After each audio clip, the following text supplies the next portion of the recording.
All right, welcome back to J-Face Games. We're talking about different board game mechanics, and we're talking about different RPGs, and we're looking at their core mechanics and saying, what do we like here? What can we use in our own RPG system that we can either borrow as an add-on mechanically or as the core mechanic? Today I want to get a little more general, and I want to talk about worker placement, right? That's a big genre, and we'll probably talk about some genres in general here. So worker placement genre, the idea is that you are, well, let's go ahead and look at one. And let's look at Dungeons & Dragons, Lords of Waterdeep, because that makes sense. We're talking about RPGs here, we might as well. So if you're not familiar with a worker placement game, the idea here is that there are, let's see if we can get a nice big blown up picture here. Oh, is it Steam? Cool. There are locations on a map, and you and your opponents are competing to put your workers, which is a finite resource, on those different locations in order to make an engine. So what does that mean? Let's go ahead and pull some up. Let's do a better image here. Right, we'll do this one. This is probably from the manufacturers. So the idea is this. So you've got an objective, and that objective might be to get to complete a quest or to complete a task. Usually in a lot of these games it's building resources. And say that thing you want to build takes 2 red resources and 1 blue resource. Okay? So in a worker placement game, there might be a space that says if you go here, you get 2 red resources. Great. There might be another one that says 1 blue, might be one that says 1 yellow. There might be one that says turn this one into this one. There might be one that says pick up a new quest, etc. So different places do different things.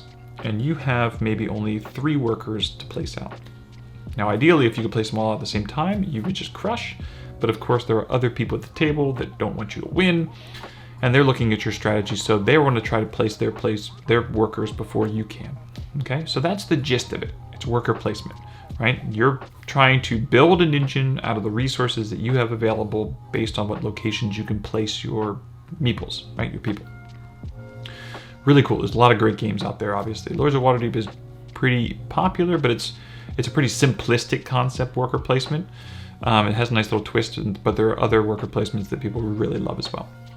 So the way I think of this is you could either take this worker placement mechanic and think of it as a macro or a micro mechanic in your game. A micro mechanic might be for your actual player card.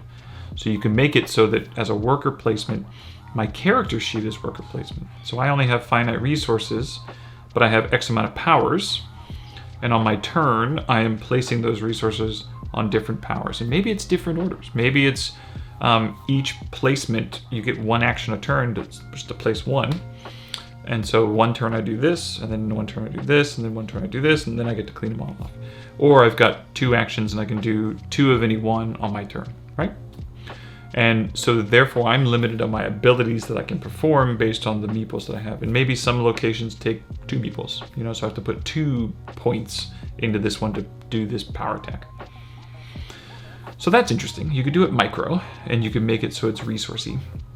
My only problem with that is that a lot of those type of Euro games, one of the issues that people have with Euro games a lot of times, which are these engine building board games, is that you focus in on your tableau, and yes, you might be looking to see what other people are doing, but it's very heady into how do I maximize this, right? And that's not really the nature of an RPG. An RPG is, how do we interact, and how do we have cool scenes, and how do we have fun in that sense. So maybe that doesn't work with that.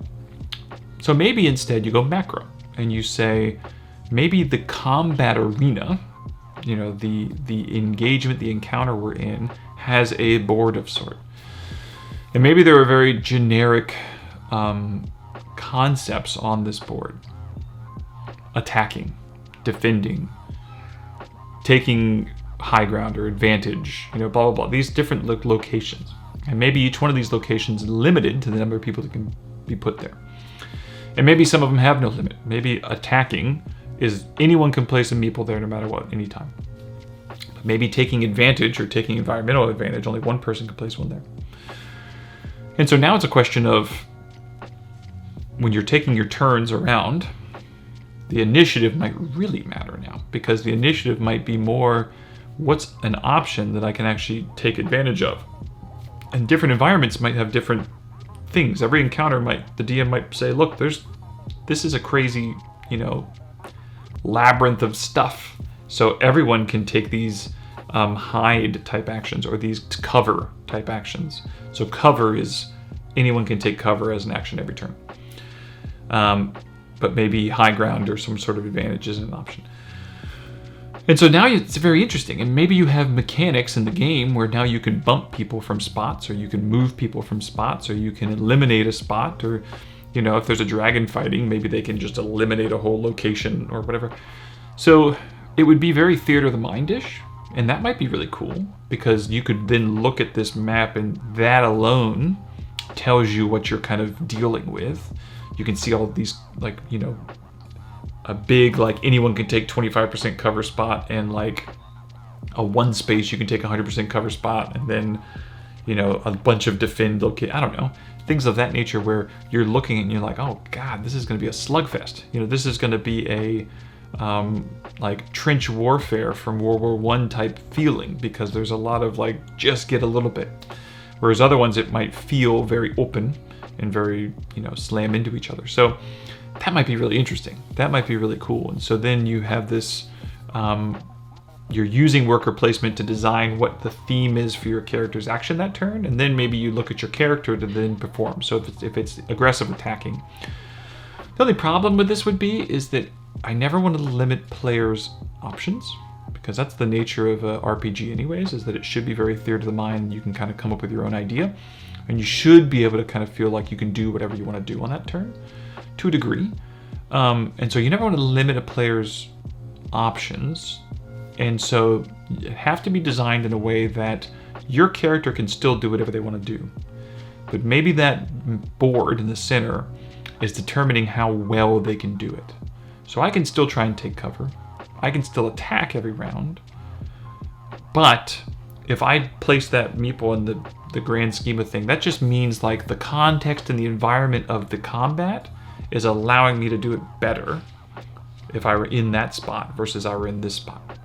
And so maybe that's where it becomes interesting, because I can still try and take 100% cover if I'm attacking all out, but my ability to do that if I've placed myself in the attacking all out spot means it's not as good as it would be if I were really kind of playing more defensive. So I like that. I like that idea. I think that's something to chew on for a little bit. I like the idea of having this theater of the mind, but you have at least a little bit of a board that gives you an idea of what possibly could be going on. So that's today's video. Please subscribe, hit the little bell. Let me know what you think. I'd love to hear your comments on trying to extrapolate worker placement mechanics into a board game or into an RPG. And I'll see you next time.